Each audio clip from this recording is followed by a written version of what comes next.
Good morning, everyone. Today we're going to move on to John Calvin.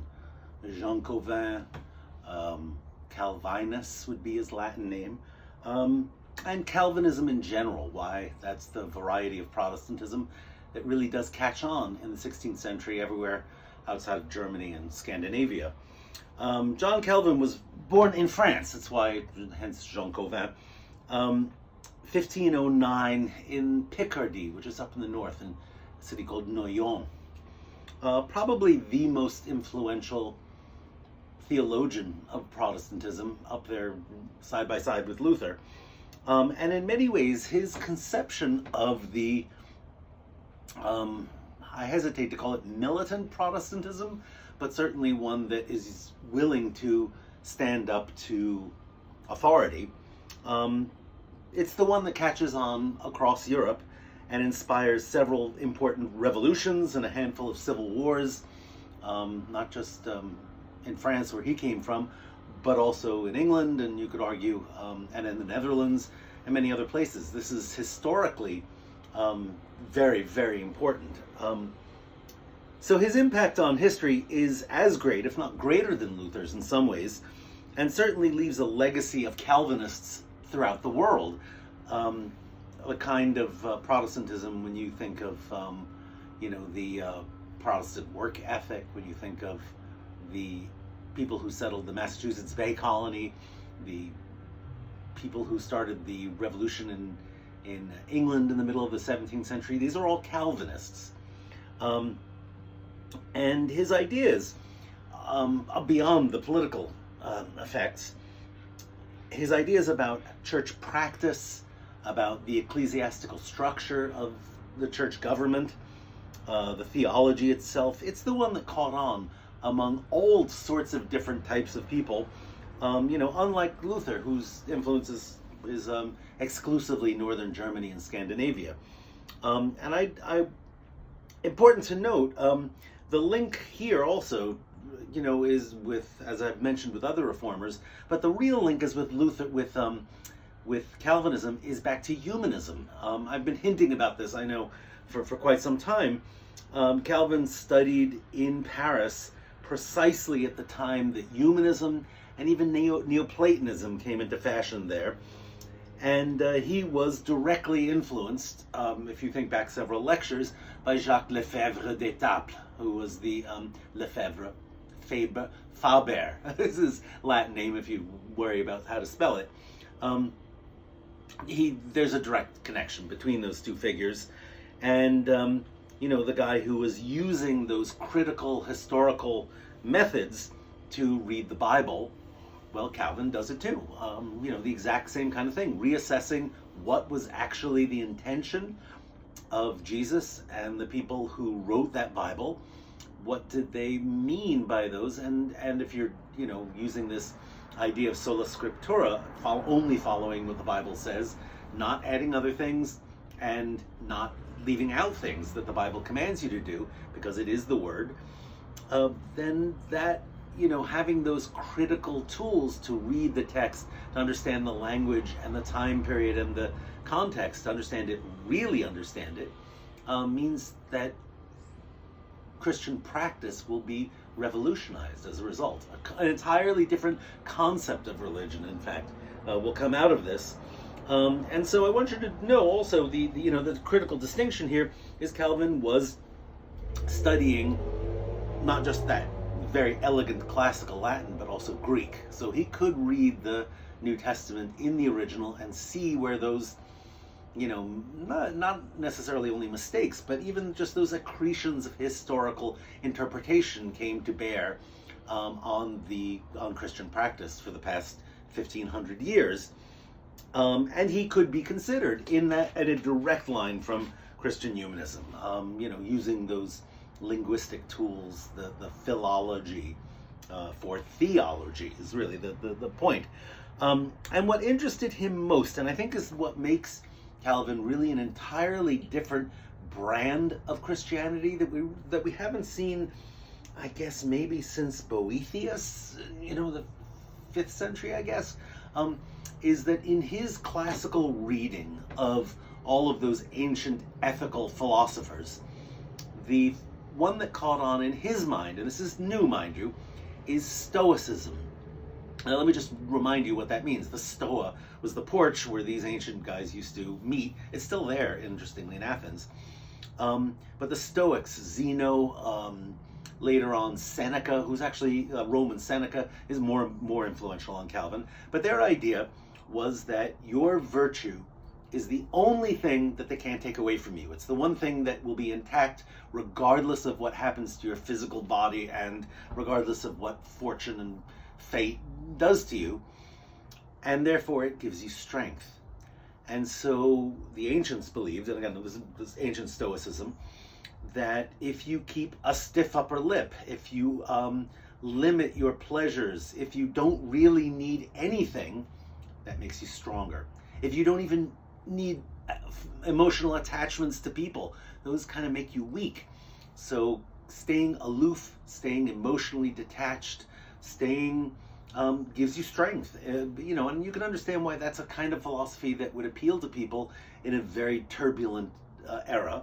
As you could argue, the 16th century is for France, as we'll see in a moment, and I think that's partly why this caught on. But it's a fusion that we really haven't seen in 1,000 years. This connection between this idea of virtue and morality being a good in and of itself, fused to Christian theology in a way that's almost seamless. And in fact, I would say Platonism and Christianity don't fit together really well. I would say Aristotelianism and Christianity mix in a really, really strange way in medieval scholasticism and Aquinas. But I think Stoicism kind of makes sense in a surprising way, that if you read, say, Marcus Aurelius, the ancient philosopher, who was Stoic, I can see why he appealed to later Christians, and of course Boethius also, whose Consolation of Philosophy was in the uproar of the wake of the collapse of the Roman Empire, how you can think your way into being virtuous and surviving turbulent upheaval. So that's and I think the consolation for pain and suffering, telling people to be firm and strong and cut yourself off and remain virtuous despite all temptation, it's one that you can see kind of seamlessly melds with this not just deep suspicion, but actually antagonism toward sensory pleasures, things that are fleeting and will lead you astray, and it becomes very markedly against drinking, which is kind of unusual. But if you want to know why the United States had this weird experiment with prohibition in the early 20th century, you really can't understand that unless you go back to Calvin, unless you go back to these roots that thought, which is sort of sounds weird, because of course Christianity, there's wine at the center of the whole religion, right? And Jesus, there's no record of him drinking wine, but certainly performed miracles and provided wine for parties and things. And then suddenly for the reformers to be really suspicious of alcohol, and especially distilled spirits, which of course are brand new on the market in the 16th century also. I know I'm veering off from him, but I want you to get the sort of the attitude toward pleasure, against drinking, against extramarital sex, fornication, as they called it, which is really, let me just go on a moment of etymology. Fornices are the arches. It goes into the word oven. Fornax means a furnace, focus, furnace. Those words in Latin mean a hearth. Okay, but the fornices are the arches where you'd pick up prostitutes, and hence fornication is the word for screwing, and also gambling. And that's something I don't really know a whole lot about it, but it's the gambling was apparently what you do. You go to a tavern, you bring your dice, your cards. Remember, the printing press revolutionizes many other things that we would never suspect. Playing cards is one of those things. Anyone could buy a deck and just gamble. So against the public sale of entertainment like that, which means inns, pardon the truck, whorehouses, and gambling dens.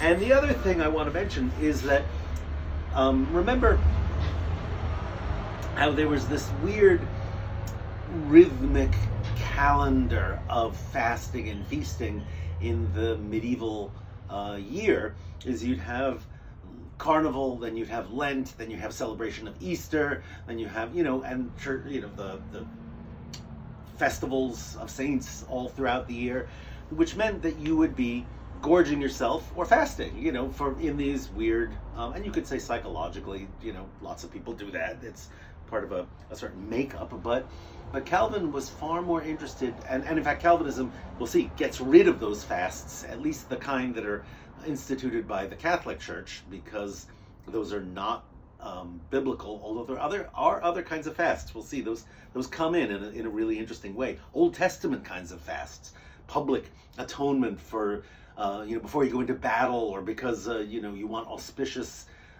events to unfold in a public meeting or something like that, or for personal failing. You would do something really dreadful and then you fast, because that's the way they did it in the Old Testament, and that's the way Jesus did it, and the apostles also fasted in that way. So fasting isn't abolished; it's just changed to an Old Testament kind of way, which is to a Levitical kind of fast, which is really strange. But the more important thing about the fasting rules is that Calvinism thinks you should be sober and abstemious and austere and simple all year round, and that's something really unusual in European thought entirely. It's, I think, connected to our weird idea of personal regimen and maintaining a strict diet and a strict exercise regime, and doing it every day and making sure you hit your number, and that sort of regularity, and it's mind-numbing if you don't like doing that, if you're not of that type. But I think it really has to do, it goes back to Calvin's very idea that if you do things systematically and rigorously, and never veer from your diet, never indulge yourself in extremes, and never, of course, asceticism is crazy too. Punishing yourself serves no purpose. We'll see most reformers totally get rid, most of them, not all, most reformers get rid of that whole idea of personal, punishment. But the idea instead is keep it low and slow and even and always the same, and no stimulants or alcohol or spices or I shouldn't say no stimulants, because there's an argument that coffee fits with Protestantism very well, because it keeps you up and awake and and everything like that. So, but in any case, let's get back to Calvin. Of course, to Calvin and Seneca are the real connection here. His moral standpoint, his shaking his fists like an old angry man at corrupt society, this really appealed to Calvin. And I should say Seneca, no one ever reads his tragedies anymore, but they're really good. His moral philosophy is also really interesting, and his letters are rife with invective against debilitating luxury. I mean, one of his favorite targets was Apicius, the ancient Roman cookbook author, who I happen to be translating now, weirdly enough. So, weird connection. So Calvin actually wrote a commentary on Seneca, De Clementia, which was 1532. So there's a real connection. It's not just casual reading, it's a real influence.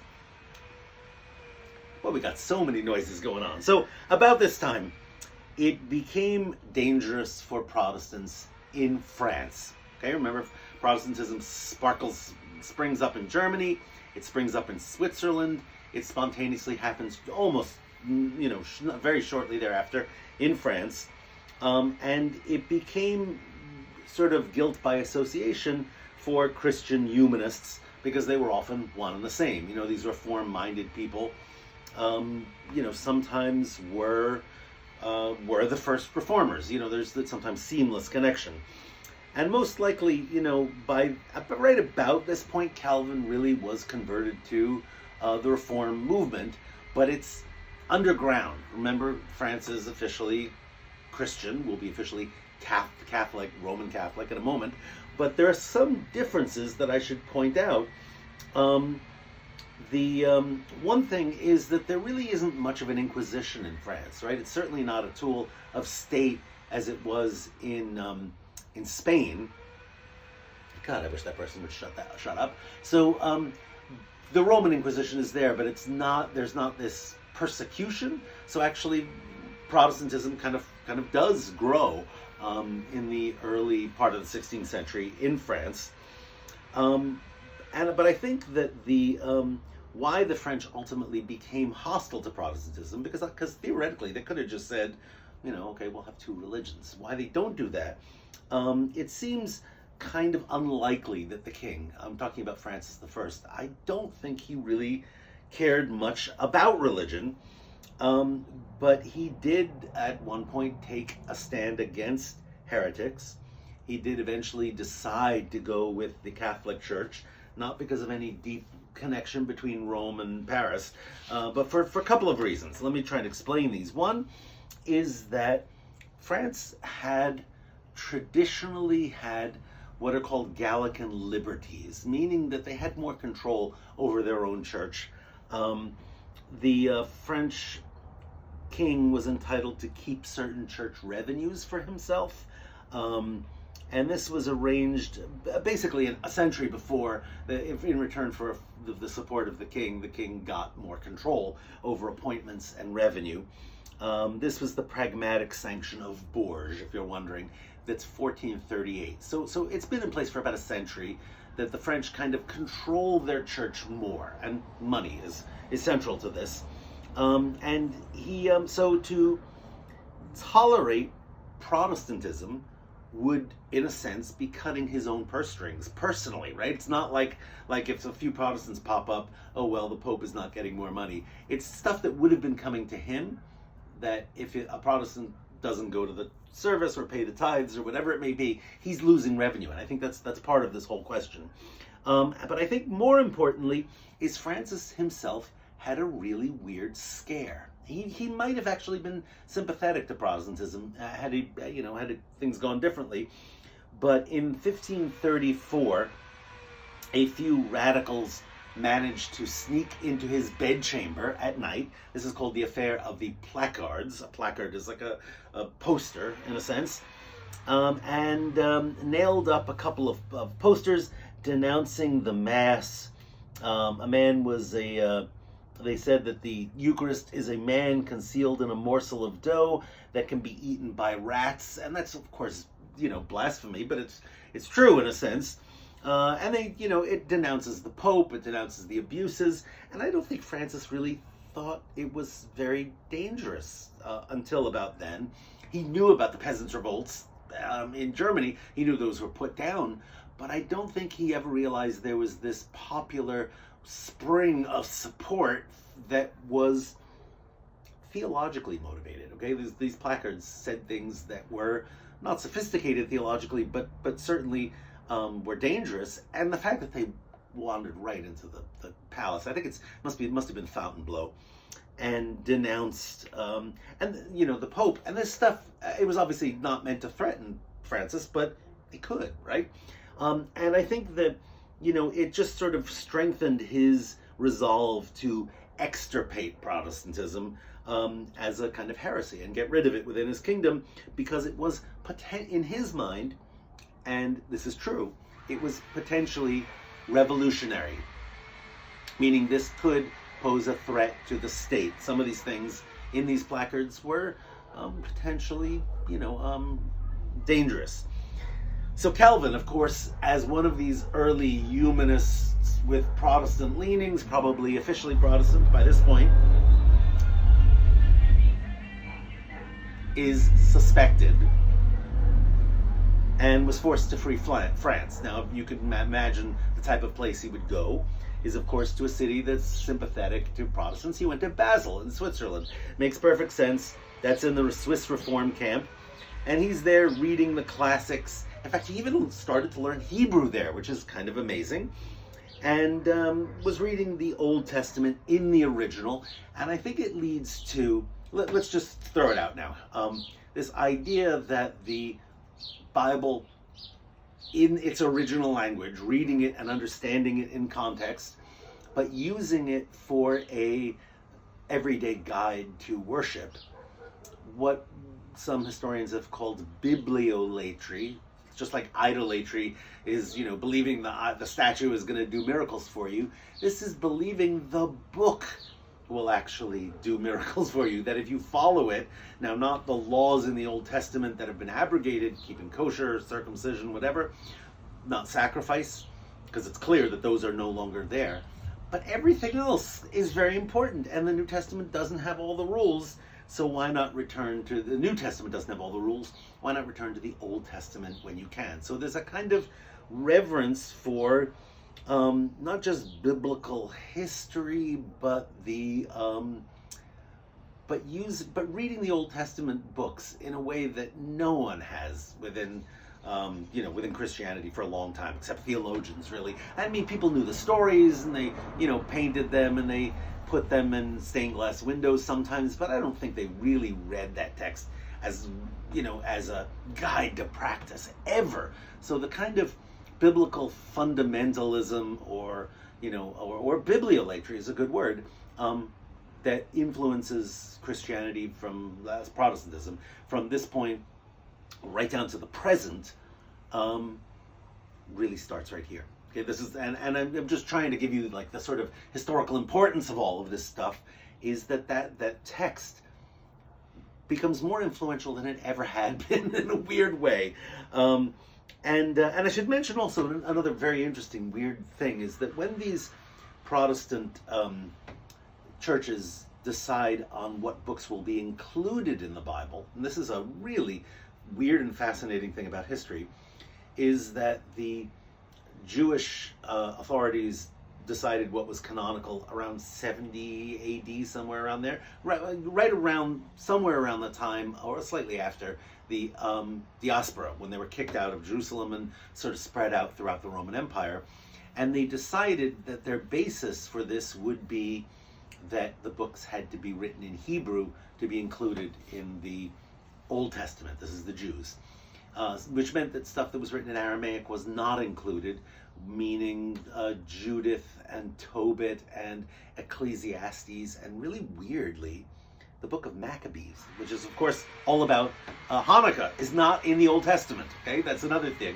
The book of Esther, which is all of Purim, that's not in the Old Testament because it wasn't in Hebrew. The Catholic Church that did this around the same time, let's just say the Christian Church, Christianity, decided what was canonical about the same time, and they included all of those books. So those are so the Catholic Church has all those books in it, really weirdly. When the Protestants decided on what would be canonical, they went back to the Hebrew model, and they said, no, we're not including all that stuff. So that's when this stuff became the Apocrypha. You've probably heard that word, apocryphal, meaning it's, not a real story, whatever. But that's not its original meaning. Its original meaning is the books that are written after the Old Testament, but before the New Testament, and they're stuffed in there in a weird way. They're interesting and really fascinating books, but Jews and Protestants have them in their Bible. Don't have them in their Bible. Catholics do. So if you pick up a Bible and you wonder, why are these things numbered differently? Why are there extra books in the Catholic one? That's why. So let's get to Calvin's writings. So it's within a couple of years of this affair of the placards, Calvin writes what I would say is the most monumental piece of theological literature written. Remember, Luther wrote a lot, but he said the same thing in short, little, easily digestible bits. Calvin comes out with a magnum opus that kind of hits everyone. This is the Institutes of the Christian Religion, or it's the Institutes of Religion, I guess, the first part of that, in 1536, and he calls upon Francis to allow people to worship as they please. He says, don't oppress Protestants, essentially, because what they are doing, and this, I want you to pay attention to this closely, is not introducing any novelties or reform or anything new, in fact, at all. What they're doing is returning the church to its original primitive form. They are restoring it, in a sense, to what it should have been originally. So don't look at the Protestants and say, you're doing new things and we are against novelty, that's heresy, it goes against the word. this is the way it should have been from the start. And that's something new, right? That approach, that the idea that this is not, that to reform is not introducing novelty, it's going back to what Christianity originally meant, in its pure, in its simple form, as it was practiced in antiquity, as Jesus practiced it, and his apostles. And this is, so it's more like a renovation, a restoration, rather than a revolution. And they claimed that they were being conservative. They said, we're looking at the Bible itself for our guide, not all these traditions and other things that have been introduced in the succeeding years. And in this very same year, the Reformation swept through another Swiss city that's going to be the center of this story, which is the city of Geneva. Okay, Geneva is on the very, very western tip of Switzerland. It kind of juts out at the end of a very, very long lake. France is right across the other side of the lake. It's a big lake, but there's but it's right nearby. You can see France from the other side, and so it's French speaking. The leadership of the city at this point is under the direction of Guillaume Farel, Farel, and they decided to move with the Reformed variety of theology. And most importantly, and this is why Geneva is the model that really is most influential, more so than the other Swiss cities, is that this involved a political revolution. It meant breaking free of their ruler, who was the Duke of Savoy. Savoy is actually the region just to the south. They were ruled by Savoy was, the part of it's today. It's part of Italy and borders into France, but it's just to the south of Switzerland in that area. And it's the first time religion and politics get very, very closely intertwined. And unlike other Protestants, Geneva is a large, wealthy city for this time, and we get reformers who are in power. If you want to say, not just influencing the town government, but they are the very same people who are in the city government. So it's kind of a theocracy in a way that we've been talking about that for a long time, but never really came to pass. Geneva, I think, comes closest to being a real theocracy, where the religious ideas govern the city, govern what, the rules that are made in the city. And let me say something about Geneva, because I went there just a couple summers ago for the first time. Geneva is a beautiful city. It's nestled into this, this lake, and they're sort of terraced on hills that go up. And if you go there today, it's obviously a very modern city. There's a lot of shops and interesting, museums and restaurants and things. It's very, very wealthy.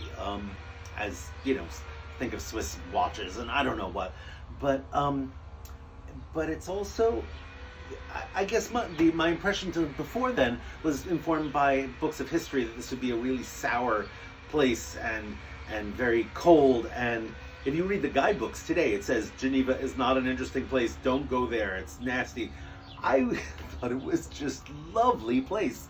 People were out, maybe because it was just so warm and nice in the summer, but people were out in the grass barbecuing. There were nice, beautiful places to walk around the lake, nice shops, lovely restaurants. So I think, I don't know whether that's a change from what it was, centuries ago, but I don't want you to get the idea that Geneva is a not a congenial place, that somehow it's the, center of this very Puritan, dour, nasty version of Protestantism. It's really a lovely place. So, any case,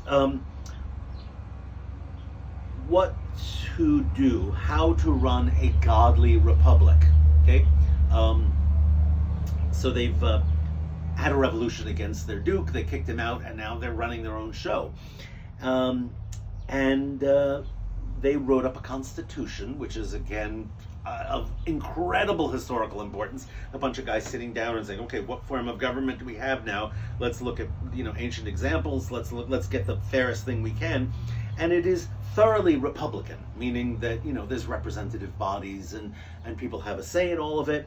And they thought, as, since Christianity is theoretically a religion of equality, we should put that into our system of government. We should allow people a vote. We should so the things that we think of as democratic ideals are not disconnected from religious equality at all. Okay, I want you to just sort of think of those. Obviously, we think of it in a very secular way today, but to start, it's we're all brethren, we're all brothers. Why should one person have all the wealth and power and make the decisions and have a top down?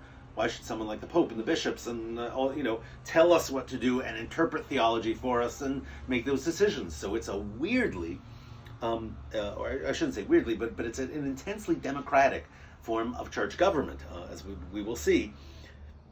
So people, it was decided, should vote for their rulers, and they should vote for their religion. They should vote for the form of government, and if it's the people who are in church should be there because of the support and trust of their subjects, of their citizens. Okay, that's the people who are in the city should elect their own pastors. That's a really, really totally different idea. But if you think, of the original Christianity before the church and the bishops and this whole system came up, it's kind of the way it worked, right? So, right about this time also, Calvin shows up in Geneva right as these changes are being made, and is convinced by Farel that he should stay there and become a public lecturer on the Bible for the city. Give him a job, basically. And he's a preacher paid for by the city government. They want to reform the morals and make the place better, and they decide let's get Calvin knows what he's talking about. Let's get him. And Calvin, I think personality-wise, was a remarkably strict disciplinarian by nature. He liked rules. He liked people to follow the rules. Remember his influence of Stoicism, and he took the opportunity to clean up Geneva's morals, to curb all ungodly behavior, including even things like profanity, swearing. Now, no, I know this sounds a little strange, but to swear originally meant you promise to do something. I swear I'm going to get you by God's blood. Blood is what they used to say in England. Now you can't convince God to do things to punish you, right, if he doesn't want to. So it's kind of blasphemous in a weird way. And when we think of swearing, we don't use that. We don't think of that original meaning of it at all, except maybe when we swear an oath on the Bible and we say, I swear to tell the truth, the whole truth, nothing but the truth, so help me God, meaning if I don't, God punish me because I'm swearing. We think of it as profanity. We think saying dirty words. And if you wonder why in this country we are so upset and anxious about certain words, this is where it comes from. Is we don't want, and it's not that these, obviously a word is only bad by social convention, but it's things that we don't want to think about. Sex and excrement, we can't say those words because they are, they remind us of our animal nature, of the disgusting things we do, of sin. So don't even say them. And of course we still have that. I'm even as I'm sitting here, I'm hesitant to say the words because I'm publishing this thing, right? I say them in class all the time, but and he also thought, well, when people do misbehave, the idea, or they fall into error, is the Genevan clergy should be able to physically punish them if necessary, but also to excommunicate them. Now that's new and weird, right? Because the Pope and the Catholic Church have been doing that. But for a Protestant church to commit someone to excommunication because they don't believe along the same lines, that means that they're establishing a church with the same kind of authority to enforce orthodoxy and enforce rigor and uniformity. And he, I think Calvin wanted to implement changes in worship. He wanted the Eucharist more than the standard 4 times that the Reformers had put in. He wanted to follow the Old Testament precisely in other ways, and I think it's his what are trucks driving around today for? I think it's his, maybe even his personal interest in the Old Testament that leads to this looking at books like Leviticus for guidance. In fact, this was an idea I had for one of my master's theses. When I was at Yale, I used to have this big red Bible, and I used to thump it. This wonderful sonorous sound, and people thought I was crazy. Of course, I was. But it's I think it's a not just bibliolatry, but it's a profound, weird interest in the Old Testament, even in the Sanhedrin as a kind of governing body of that they had in ancient Israel. So in any case, the town council, of course, gets edgy about this idea. Here's this preacher claiming all sorts of authority to change things, when in fact they thought they should be calling the shots. They thought this was their job, right? So as a pretext, and this really, it doesn't really make sense. He didn't do this, but it kind of makes sense if you think about it logically, is that if you were to take away all the traditions of the church that had happened after the New Testament, theoretically you'd have to get rid of the Trinity also, right? Because that's the Council of Nicaea. So they accused him of Arianism. Now that's not Arian, A-R-Y-A-N. It's A-R-I-A-N, meaning Arius was a ancient theologian who did not believe in the Trinity. So and he was very influential. In fact, the Goths were converted to Arian Christianity to start with, but they accused him of this, and essentially because he made a claim that the Athanasian Creed was not what it's proposed to be.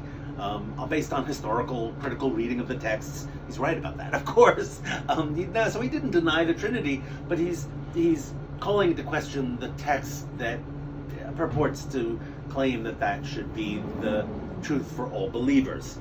And he does this based on the language of the text, on the contextual clues. He's using, in a sense, the same kind of tools that Lorenzo Valla used on the donation of Constantine, remember? So this is the humanist coming out in Calvin, claiming that the Athanasian Creed is not authentic, and they say, well, then you're denying the Trinity. So Calvin gets banished from Geneva, and Farel actually goes with him, because they're kind of working together. The town council banishes them, and he ends up in Strasbourg. Remember, Strasbourg is up there in on the border between France and Germany. It's really part of Germany at this point. It's not. It becomes French, 17th century, then German, then French, and it's part of France now. Just so you know, it's a weird. Hence the word Strasbourg, right? Not Strasbourg. And they get there at the time that Martin Butzer is there, leading them in their Reformation. This is the 1540s. I think he gets there, and even though and he gets married there, incidentally. And about this time, one of the more interesting Reformation debates takes place between the guy who was the once bishop of Geneva, who got kicked out, of course, when they got their Reformation. This is Cardinal Sadoleto, very important person. Wrote an open letter to the city, saying to them, unbelievable, the noise here today, saying to them, why don't you please come back to the Catholic Church? Your souls will be saved. There are various reasons. He makes a very, very logical argument to them. And Calvin decides that he's going to reply to Sadoleto, defending the city, defending their changes, even though he's not there. And they didn't ask him to do this, I don't think. But he said, okay, Sadoleto, you're pulling out the guns, I'm pulling out my bigger ones. And in the course of the argument, he makes a very interesting point, which highlights this very different approach to religion. I think it's one of the more important arguments of the entire Reformation era. And it's what Calvin, I think it points to the differences not just between Calvin and Catholicism, but between Calvin and Luther also, very importantly. Sadoleto basically says, you people should be concerned about your salvation. you're blowing it by making these changes. Everyone knows that for the last 1,500 years that there is no salvation outside the church. That's the truth. And his argument is basically, if it was good enough for your fathers, it's good enough for you. And they were saved, they were happy, and now that you're doing all this stuff, they're rolling over in their graves because you're introducing all these novelties, and you're going to go to hell. And they're watching you. They do all this stuff, and they're very upset. Don't upset mommy and daddy, is his argument. And Calvin replied, look, Sadoleto, we're not doing this for our own benefit. In fact, we're not even concerned about the salvation for ourselves. That's not why we're doing this. That would be selfish. That would be very unchristian motive, right? If selfishness, if the idea we're just doing this so we can get into heaven. It's not what the argument is about. Our goal and our prime motive on earth is to glorify God, to make manifest his will here on earth, to do our duty. And this is totally a Stoic idea of your responsibility, is to do God's work because we have to. We're not doing this because we think it's going to get us saved. Remember, it's not the stuff you do that gets you in heaven. God's going to make that decision. We have faith. He'll give us salvation. He'll give us grace. That's out of our hands. That's not why we're doing this stuff. We're doing this stuff to glorify him. And I think the implication, weirdly, is that what Luther did was really about salvation, changing of theology, but he didn't care about doing God's work. And in a weird way, that's kind of the implication. And again, we're not doing this because we think it's going to lead to reward or salvation. God is choosing who to save. That's presumptuous to think what we could do could please God. We can't. There's nothing we do to merit salvation. Again, it's out of our hands. But unlike Luther, it's not enough just to have faith, right? The good works will not just flow naturally because we're sinners and we're lazy and we do rotten things. Faith saves us, but we need to make it possible for people to be good, to live in an orderly society. Because if this world weren't important, well, why does it matter? Just let everyone sin and run amok, and the few people who are saved will go to heaven.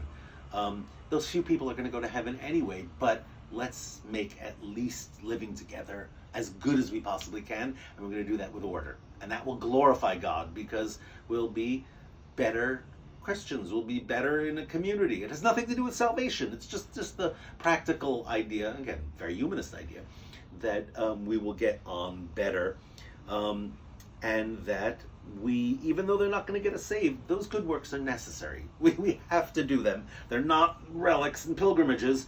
They're actually giving to the poor, building, instructing people, teaching. It's stuff like that that's really going to have an impact on society. And it is not just because we want to do this, it's our duty. We have to serve. And if we have to be strict disciplinarians and revamp both the church and state to do this, to get people to behave, it's fine. We can build a godly society on earth, but we have to do it with laws. And this is really, you could argue, where the law supposedly was, abrogated. This is the reintroduction of those laws. Sometimes the very reintroduction of Levitical laws, ironically enough. And we have to force people to be good. That's what you're thinking, in a weird way. It kind of, in my mind, sort of, I hear the echo of this out of Robespierre's mouth in the French Revolution, in the Terror, where he says we have to force people to be free. It's a very historically important attitude. And I think Calvin also differs from Luther in his entire approach to the subject of religion. Luther had this heartfelt, dramatic, emotional, was trying to appeal to people's guts, basically. And I think, Calvin, especially in the Institutes, is very cool, very rational, very, very eloquent as a writer, and far more convincing, I think, in his he presents a very logical argument. And I think that it's, he talks about things like, where does religion originate in the first place? is there evidence of a creator? If we just look at nature, could you be led to the conclusion that someone must have created this?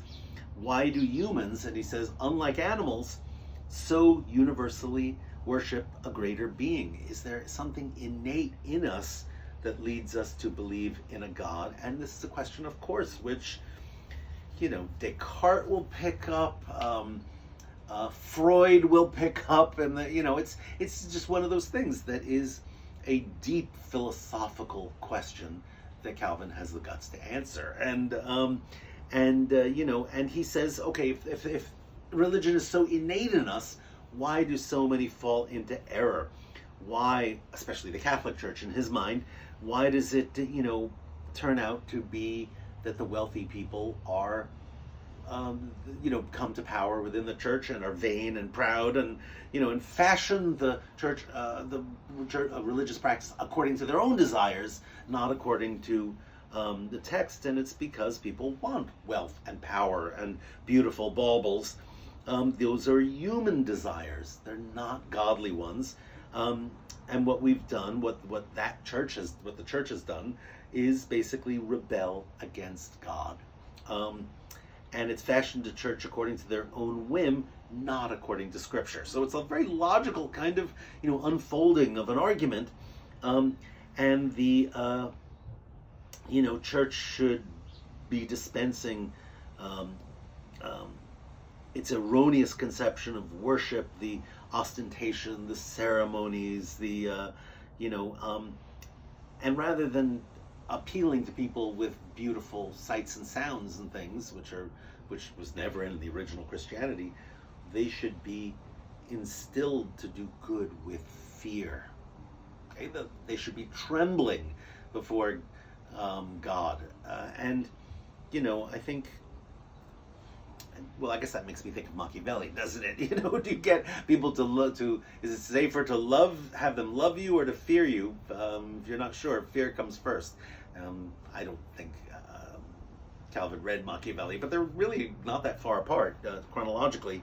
But what he's thinking of really is the Old Testament trembling before God and God's punishment, and this idea that he acts right here on earth. That's another very interesting thing that comes out of the Old Testament, is that God doesn't work through saints and angels and other subluminaries. He's watching, and he throws thunderbolts at us when we do bad things, or sends us messages.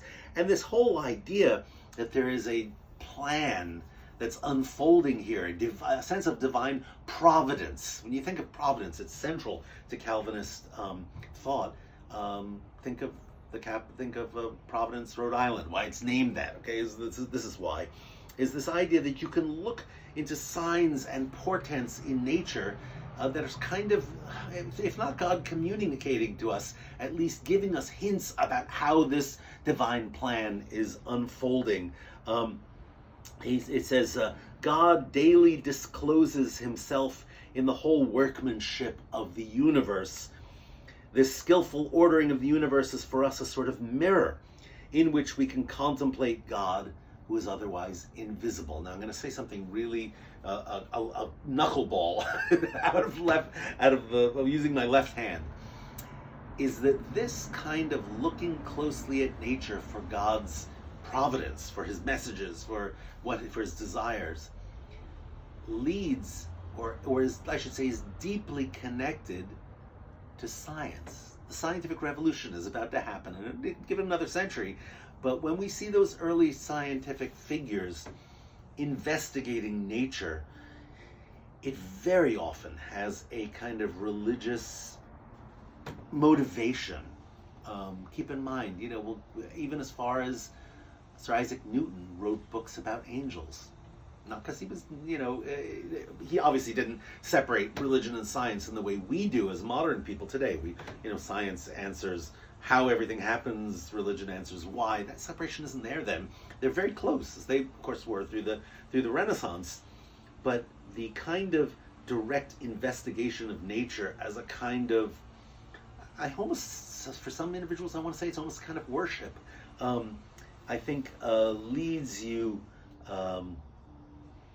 I think there is a real connection, and I think it also is why, and there's many other reasons, but why the scientific revolution happens in the north primarily, in England, in the Netherlands, although France should be included obviously also, but it's mostly Northern Europe. It's not places where the Inquisition and the Index are very powerful. Spain is almost completely out of the game intellectually.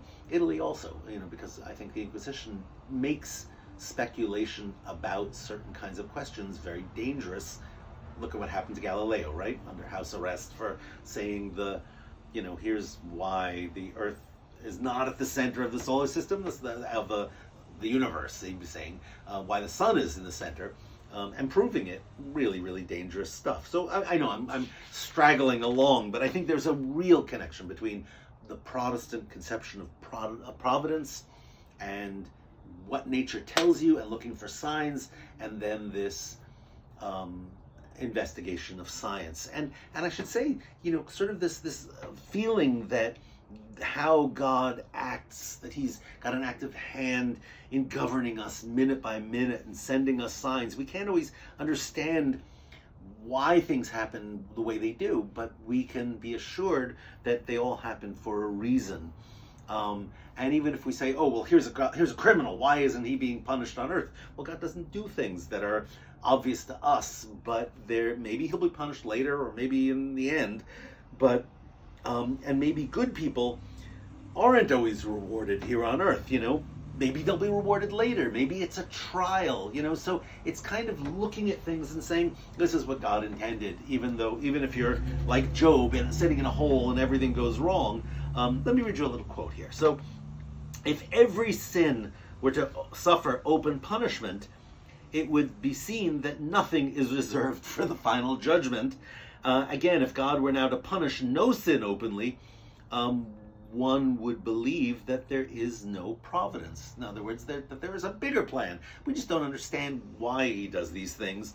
And it's not that God doesn't act on earth, or he doesn't care, so he's just leaving it for the judgment. He does act here. It's just that we can't understand why he does all those things. It's an idea that is, well, I can understand some people who would make them complacent. Okay, rotten things happen. Okay, this must be God's plan. But it's a trust that things are there for a reason, that they're happening in an orderly fashion, even if they stink for us. Let me give you an idea of this. It just popped into my head. This guy in the English Revolution, in the English Civil Wars, in the course of them, Nehemiah Wallington, thorough Calvinist Puritan.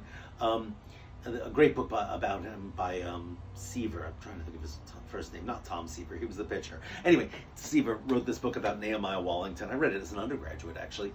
And Wallington, all sorts of dreadful things happened to him. I think his wife fell down the stairs and was impaled with a broom. And Wallington says, this is what God planned, and his children, all sorts of dreadful things happen. And like Job, he's like, okay, there's got to be a good reason for this. And even in little things that happen, he'll say, oh, this is God said telling me to do something or not do something. But the point is, anything that happens on earth can be rationalized as God's will. And Calvinists become weirdly obsessed with interpreting those signs of God's will. Now, I don't want to, at this point, introduce a whole lot of historiography here, but I do want to mention Max Weber, because this is one of the more important sort of theoretical constructions of the impact of Calvinism.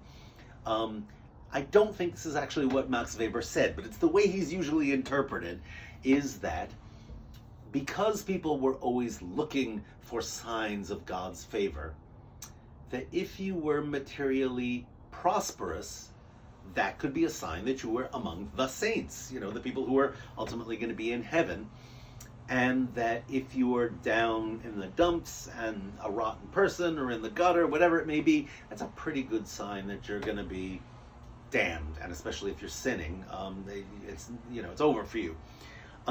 And Weber, in a sense, said that people, therefore, were motivated to try and really be successful, not to spend on extravagant paintings and luxuries and beautiful houses or frivolous things, nice food, wine, definitely not. But to reinvest that money, to put your nose to the grindstone, as it were, and you know where that term comes from, right? As bakers, as the mill is going around, you smell it to make sure the grain isn't burning as the mill's turning. So, but it means to be really vigilant and reinvest your money and not spend it. And he said this leads to a kind of Protestant work ethic, that there's a connection between this looking for signs and being successful, but not flaunting that wealth, being kind of embarrassed about it. There's nothing wrong with being wealthy, but reinvesting it and putting it into your business. And you know, the evidence is the places that eventually become capitalist, the most successful, are the places that have Calvinist theology. You know, and he's looking at the Dutch and the English, and of course New England, right? I mean, it fits in a way. And again, this is a stereotype of Weber's idea of the Protestant work ethic, but I think there's to some extent, you can say there are people, you know, who looked at success, if not just money, you know, as a sign of being favored by God, of being among the elect, being saved. And that makes them want to do it all the more, to make more money, not to spend it. So actually, even though there are these sort of signs everywhere, of course they're subject to interpretation. They can be, you know, ignored. But the only place we have a sure knowledge about God is the Scripture. Okay, there it's clear how that's really how he chose to make himself known to us. The other is kind of his effects on earth. This is what he gave us to interpret, and it should be the basis of worship and of law and not human whim. Calvin's stance on the Eucharist is also very, very unique. He says there is no real presence, as Luther would have said, and obviously as Catholics would have said, but also he rejects Zwingli's idea that this is just a memorial, that we're just doing this to remember, that's it, nothing else is happening. What's the point then, if nothing's really happening, just to remember? Why do we have to do it then? If nothing is really being communicated as communion, why should this be necessary? And the position Calvin takes, and is taken by his followers, is that communicating is we do actually receive the spiritual benefits. Christ is actually present, but spiritually, not in a physical way. He's spiritually in the bread, and through it, that's how we get grace. That's how we get forgiven. It's the power in that thing. So you can't dispense with it. You can't just say, oh, this is just to remember. Okay, I remember now. It's that by doing that, you get the spiritual benefits of forgiveness by eating, because he is present there, but just spiritually. I think the metaphor that I like to use, and actually this was pointed out by, my memory, Dewey Wallace, who's the man I took a whole course on as an undergraduate in the Protestant Reformation. He taught me everything I know about this, more or less. So if you're out there, Dewey, thank you. But he said, if you want to think of it as kind of electricity, right, is that the thing is charged, and by eating it, you get charged up, and it enables us to be saved. It's not just symbolic. It's not just memorial. It's that the actual energy is in the bread spiritually, and it comes into us, and then we're given the grace. And it is also the case that if you are a non-believer, you're not plugged in. You don't get the electricity. It's only bread and wine. So this is it's a receptionism. It's different than Luther, of course. The idea that you only receive if you have faith. If you don't, you go and take it, nothing's happening. Christ isn't present in them. So another important point in Calvin, which is, although it's, I don't know if it's central to his theology or not, but it nonetheless becomes the focal point for Calvinists later on, is, and I want to explain this and I want you to remember it, is the doctrine of predestination. Meaning that your fate as a sinner and damned, or as saved and going to heaven, is all predetermined. It's in there. It's the book of fate is already written. God, of course, is omniscient. He knows the beginning of time and the end of time, so he already knows what you're going to do. Doesn't mean he controls it, but it's already foreordained. And if we can't participate in our salvation, nothing we can do here is going to coerce God into making us saved. And he knows, he's omniscient, he knows everything, he's omnipotent, he can do anything. But that includes our will. So it's very explicitly not about free will. It's not about doing good things and then getting into heaven because you've earned it. You can't earn it. There's no way. And the idea also is that what eventually Calvinist theologians, not in Calvin also, but of course if some people are saved, some people are already foreordained to be damned. It's called double predestination. It's a double-edged sword, right? If he knows who's going to be saved, he also knows who's going to be sinners. And it means that he has already decided the course of our actions. He knows exactly what we're going to do, and therefore has determined them. So it's all predestined. It's already written down. As I said, again, it fits into Max Weber's argument of why these Protestants make the best capitalists. So, okay, let's get back to Calvin's story. So, 1541, Calvin gains a good measure of popularity. He's actually invited back to Geneva, and they decide, okay, we're putting you in charge. You thoroughly reform the church. Clearly, you know what you're doing. And they figure out a way to govern the church effectively and put in tight laws. And he comes up with a system in which the authority in the church is based on elders.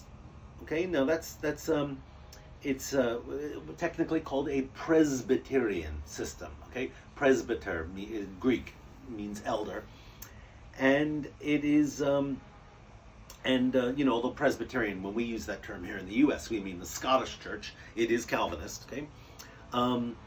But the idea was that the elders, that this was a democratic system of government, that it's bottom up, not top down, that the people who make the decisions would either be the congregation themselves or the elders who stood as kind of representatives for them, and that when important decisions needed to be made, those people would get together at a synod, okay, S-Y-N-O-D, and this is ancient times. This is the precedent for this. The elders would get together and then decide these complex issues based on the will of the congregants, not on what they want, or not in ways that are going to make them rich, and not, and so the elders, incidentally, so it's the synod is also the ministers, the doctors, the teachers, all the ordained churchmen. They're still holy, or not exactly ordained, but the church leaders would be there, and the elders are laymen. Okay, that's the other thing that I should mention. They're there to look after the morals of the people, to enforce discipline. They become, in Geneva, a kind of secret police, you could also say, peeking into windows, taking information, punishing wrongdoers, because remember, there's no real separation between the church and state, so these guys can actually, inflict punishment on people, and they become extraordinarily oppressive in practice, because they're not just going to leave it up to people to do okay if they want or not. They're going to put in laws and make sure these people behave. They're not maybe as ruthless as the Inquisition, but they're a lot of the same methods. And also the deacons, it's another position in the government, are kind of a welfare department. They run the social services of the church. They are there for hospitals, for poor relief, for things that are kind of communal functions, are to the deacons. So the ordained priests are replaced with ministers, okay, who are married, of course, and learned is the idea, and more closely connected to their communities, because in a sense they are elected by the community. It's not someone appointed by the bishop who may show up, who may not, who's really not. The ministers are ideally a member of that community, right? They're there and they're elected by the congregants themselves. It's why the Calvinist churches in New England are called Congregationalist, because they are each congregation decides its own minister, and even to some extent its form of worship. So it's not really. So I've been throwing around the word theocracy. It's not strictly a theocracy. There's still a town council. There's still a civic government that's separate in theory, but in practice, it quite often becomes the same individuals in both, the same spirit guiding both, and it looks closer to a theocracy than anything we've discussed in this course. And there is a kind of connection, formal or causal, between the two. And so the other Swiss Reformed churches, Calvinist Geneva uses the Bible to reform, and like the others, they begin to strip the idols out of the churches, to remove the ornaments, to get rid of the popish vestments, to take the altar down, to all of the stuff that's unnecessary, distracting, ostentatious, that really kind of diverts people from attention to the Bible and the text and the sermon that's happening. The word becomes more important than the visual pictures and images and music and sounds and beautiful Latin that's being sung. So the church really does become simple. It becomes visibly impoverished. I mean that they whitewash the walls, and where new churches are built, they're simple wooden structures, not elaborate or gorgeous at all. They're intended to be houses of prayer where people meet.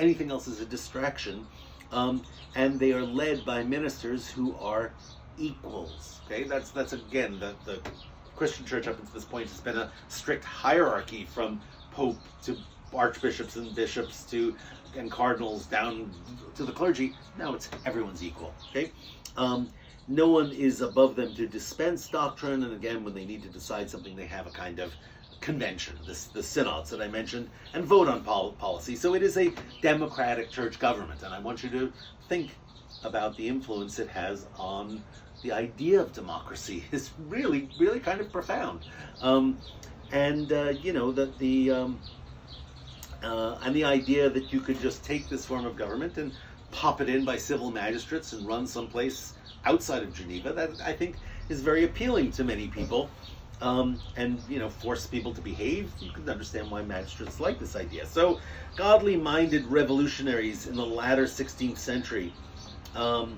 even after Calvin dies in 1564, but has an enormous influence thereafter. It becomes the doctrine for a number of states, and who decide that they're going to cast off not only Catholicism, but cast off their rulers also. So you can see revolutionary ideas are built into this, this idea of making society godly and upright and free. So let's start with Calvin's own homeland in France.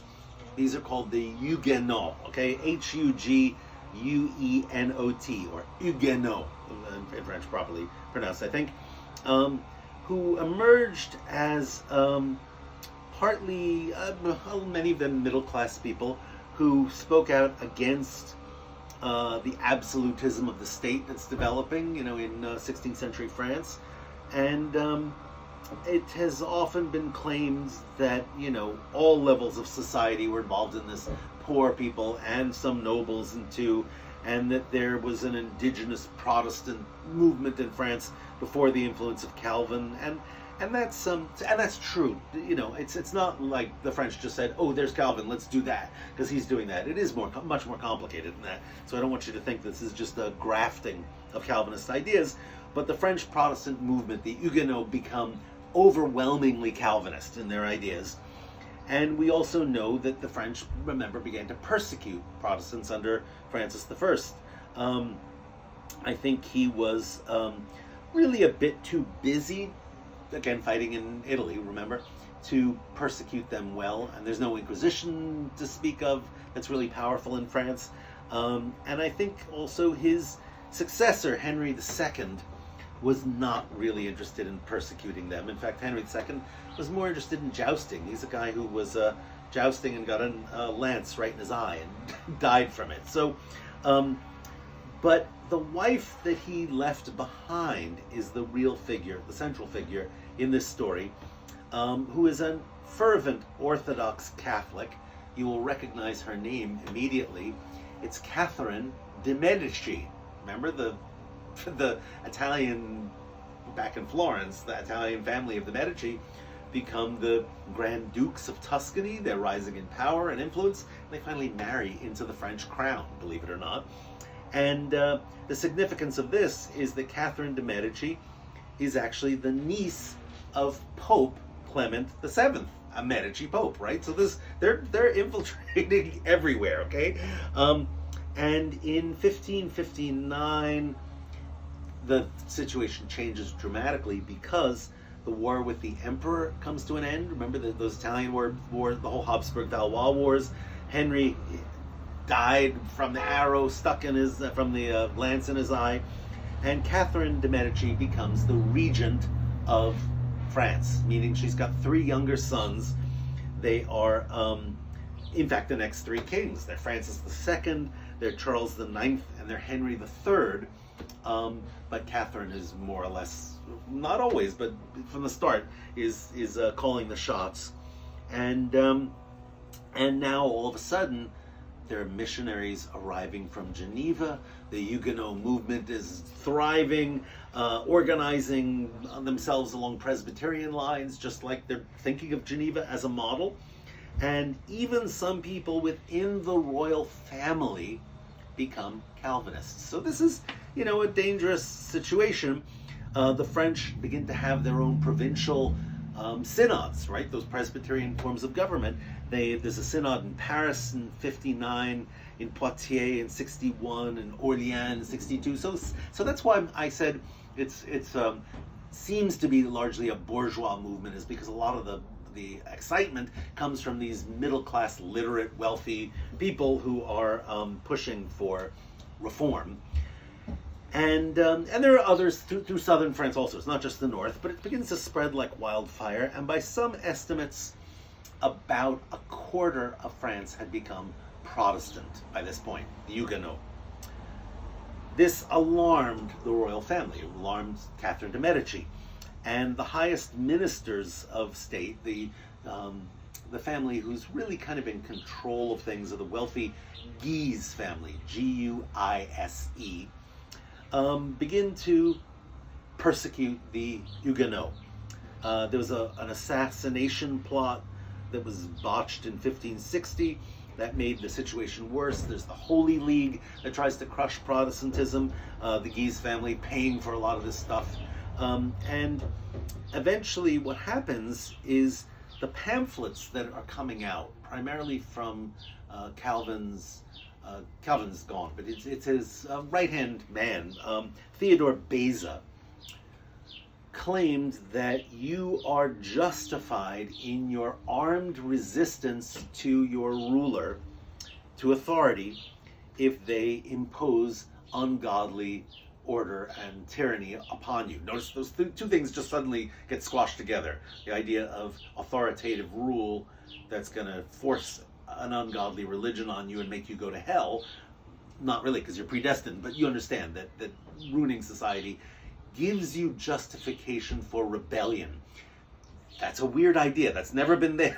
All Western civilization, no one has been given the right to rebel. We'll see that out of this idea, of course, comes the one idea that there's a contract, a social contract between the individuals and the ruler, and if the ruler does something that's not just going to send them to hell, but later down the road is against their will, they have a right to revolution. You can see where this is intimately tied with our own country, right? So in any case, rebellion is exactly what happens all over France. A full-scale war erupts in 1562 with the Spanish deciding, because remember Spain, as we'll see, is very pro-Catholic, this is Philip II. He says, we'll pay for this. We have tons of money, Potosí, all this silver coming from America, from South America. We'll just pay for a war. We'll support the Guise. We'll support Roman Catholicism. Let's put down the Huguenot faction. So that happens in 1562, and the Spanish paying for the Catholic side, the English start paying for the Protestant side. And in fact, the Dutch too, as we'll see, they get tangled up in this whole thing also. So it turns into a Europe-wide conflagration. It becomes an incredibly complex web of intrigues and plots, and several separate civil wars ravage the nation. I don't need to go into the details here, but I think I probably do in another class, in my Tudor Stuart class, I'd go into more details. But the most important thing is that there are 3 separate civil wars. In the course of the third one, when the Queen calls up for people to rise up and exterminate all Protestants, this happens in August 24th, 1572. There is what is called the Bartholomew's Day Massacre, in which they invite everyone to a big celebration, basically, and kill them. And it spreads everywhere. The Protestant leaders meeting in Paris broke into spontaneous bloodshed throughout the city, and about several thousand people butchered that day. And then throughout the country, another 10,000 people apparently were slaughtered. I don't know where they get those numbers, but it's a memorialized as a dark day in the history of Protestantism in general. And it permanently crippled the Protestant cause in France.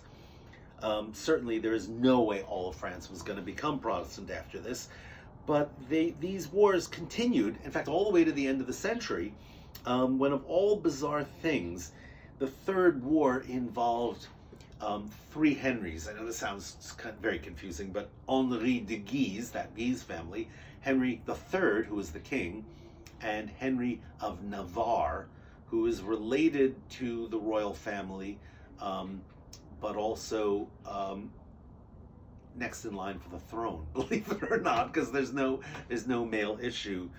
Francis II, rather, married Mary Queen of Scots. He died. She went back to Scotland. Charles IX had, I don't know what disease he had, but he died, sweating blood. I mean, it was just horrifying. And Henry III, who was really not terribly, I shouldn't say he wasn't interested in governing, but he was a strange figure.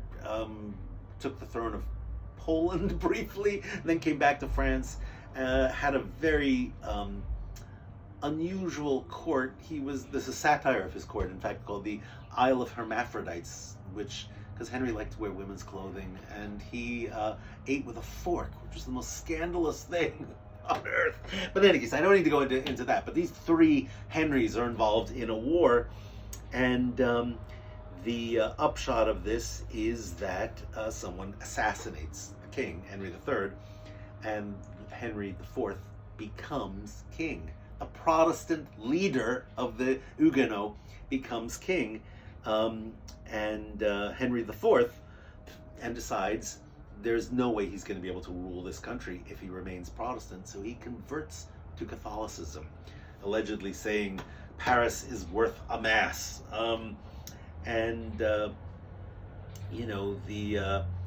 The story goes, and I don't know if this is apocryphal or not, again, I'm using that word, not in its original context, but he asks his Protestant advisors if he can be saved as a Catholic, and they say, yeah, of course, it's possible for Catholics to be saved. And the Catholics, he asks, can I be saved if I'm a Protestant? And they say, absolutely not, you have to be obedient to the Pope. So he converts, right? It's more famous as Pascal's wager, Blaise Pascal, the father of pneumatics, basically, he's more famously associated with that decision to become Catholic. So, but in any case, the important point is Henry IV eventually converts, ends the last civil war, gets rid of the Estates General. They stop meeting. So if you want to look for the roots of absolutist government, it's in Henry IV. But everyone liked him. He turned out to be a very good king. They loved him personally. He married another Medici, Marie de Medici, and France skyrockets at this point, economically, politically. in terms of its importance in Europe. That's 17th century is France's golden age. His son Louis the 13th, Louis the 14th, you see. But to stick to the topic of religion, he declares in 1598 what is called the Edict of Nantes, Nantes, which declares religious toleration. You are allowed to be Protestant in France. And by this point, there's about 1 million Protestants left, about 10% of the population.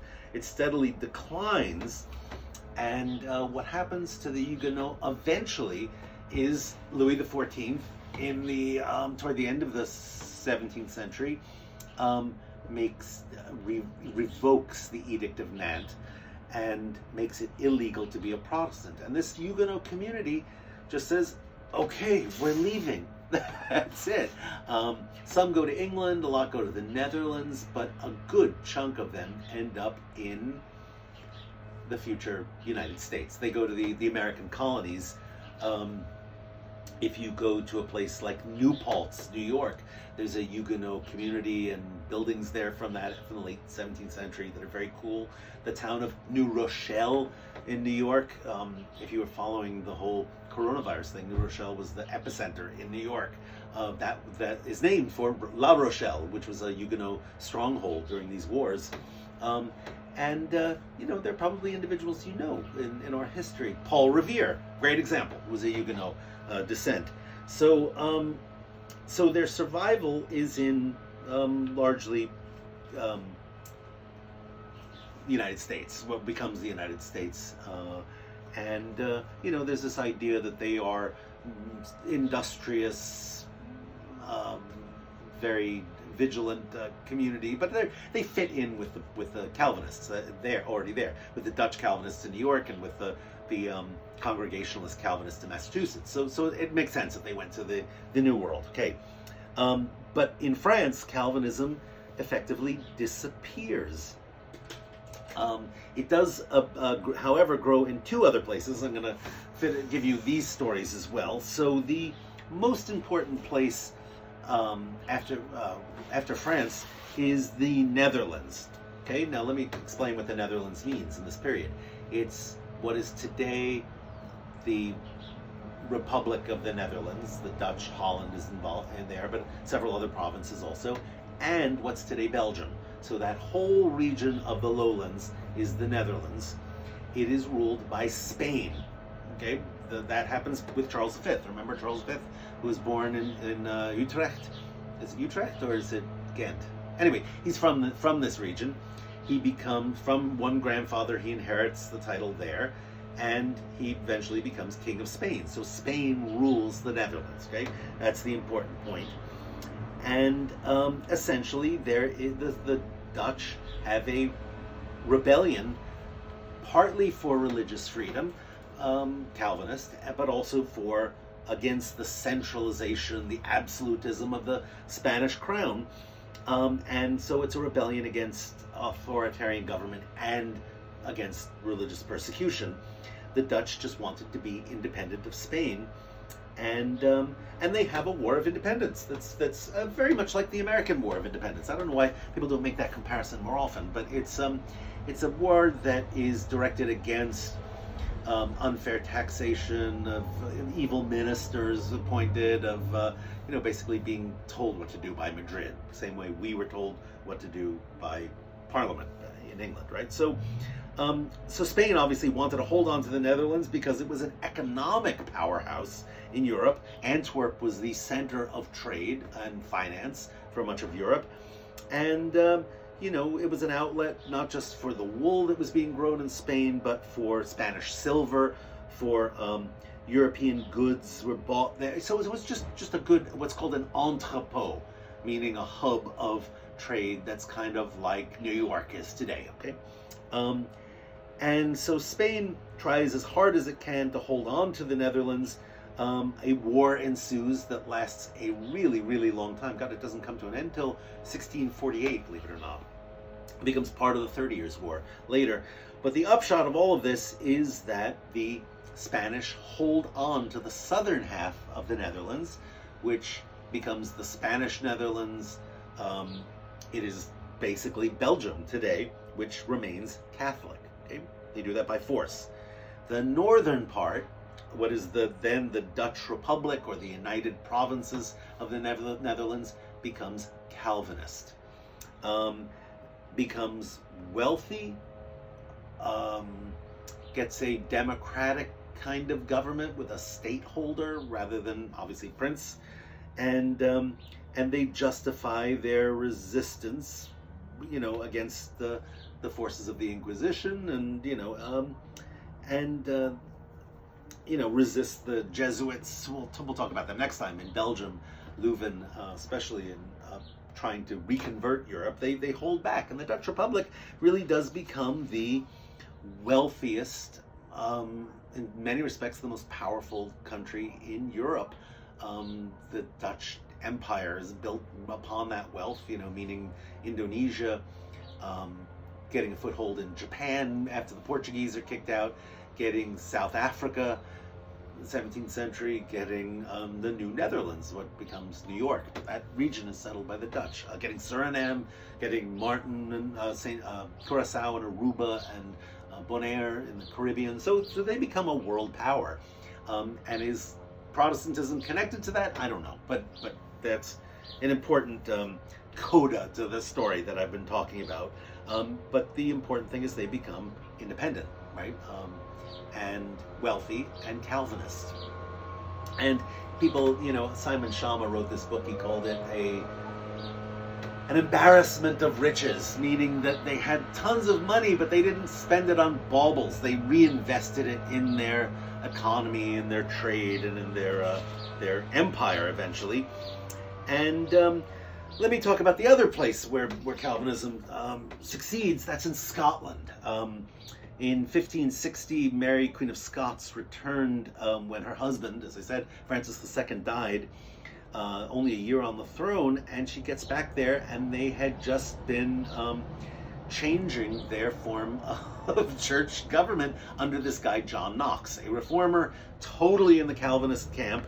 The same iconoclasm, the same reading of, singing of psalms, not hymns, and it becomes Presbyterian, which is, it's there they of course call it the Church of Scotland. Elsewhere it's called the Presbyterian Church. And and there's a very interesting kind of turn of events that happens in Scotland there, where Mary has to escape. She goes to England after bizarre series of murders. She and her lover blow up her second husband, Lord Darnley. If you're interested, read the book by Antonia Fraser on Mary, Queen of Scots. It's great. It's essentially the Scottish lairds rebel against her and put her son James into the throne, who's a little boy at this point, and become thoroughly Calvinist. So Scotland falls into that camp also, and Mary essentially goes back to England, plots against Elizabeth, and Elizabeth is forced to cut her head off eventually. So, and the Calvinist influence in England, let me sort of finish with that, is essentially that remember the Via Media with Elizabeth is moderate enough that it can accommodate Catholic practice, but also these hotter sort of Puritans are allowed to worship. Well, what happens is when Elizabeth died, 1603, King James becomes King of England too. He's King of Scotland and England, and he kind of prefers the English system. James liked the Anglican, it's not really even Anglican yet, but the English kept bishops, okay? He liked this idea. It's still top down, and came there and started to enforce a more rigorous uniformity on the church. And his son, Charles I, who was a complete arrogant jerk, wanted altars back, had a theologian, the Archbishop of Laud, who introduced a theology that was not Catholic, but it seemed to be. And then Charles goes and marries a Catholic princess, and everyone just is afraid, especially the Puritans, that everything is going to go back to being Catholic, and that Charles is going to rule like a absolutist, like his relatives in France and in Spain, that he's going to take away their rights, and Parliament stops meeting, actually, for 11, 12 years, something. So their fears are real, and he's really very bad at managing them.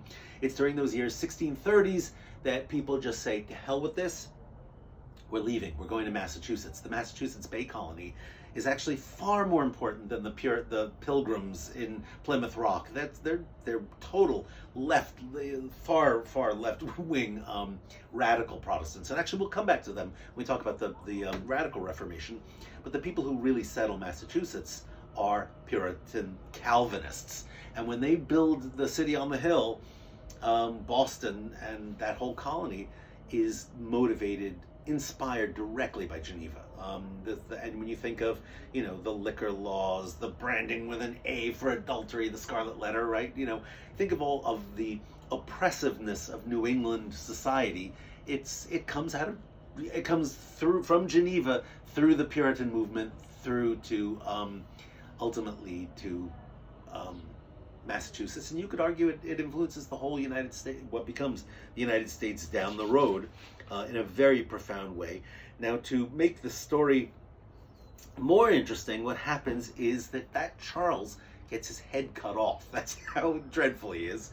And for a while, there is no king. They actually abolish the crown. They abolish the aristocracy. And Oliver Cromwell comes to power. Now, don't get it confused with Thomas Cromwell. That's a century before, beginning of the 16th century. This is now we're in the 1640s and 50s. Oliver Cromwell basically rules England eventually as its Lord Protector. But what happens is they institute the Godly Republic in England, believe it or not. And I'll come back to this point because in those years of civil war that breaks out in England and the threat of social revolution, there are some radical sects that appear. The Baptists, the Quakers eventually, those I'll talk about in the context of the Radical Reformation. But that's when it happens, okay? So Calvinism, just to conclude, with all this lovely noise happening around me, leaf blowers and garbage trucks and people screaming next door and saws going off, is the brand of Protestantism that becomes more influential on every evangelical form of Protestantism down the road is really Calvin, okay? Lutheranism stops influencing, it doesn't really spread beyond Germany and Scandinavia, but you could argue that Protestant sects all around the world, especially in the United States, are spring from this Calvinist conception of Protestantism, and theologically they're usually aligned with Calvin also. Okay, so next time we will come back and we'll talk about the Radical Reformation, and we'll come back to the Baptists and Quakers and all. Okay, I'll see you next time, and hopefully we'll be more quiet.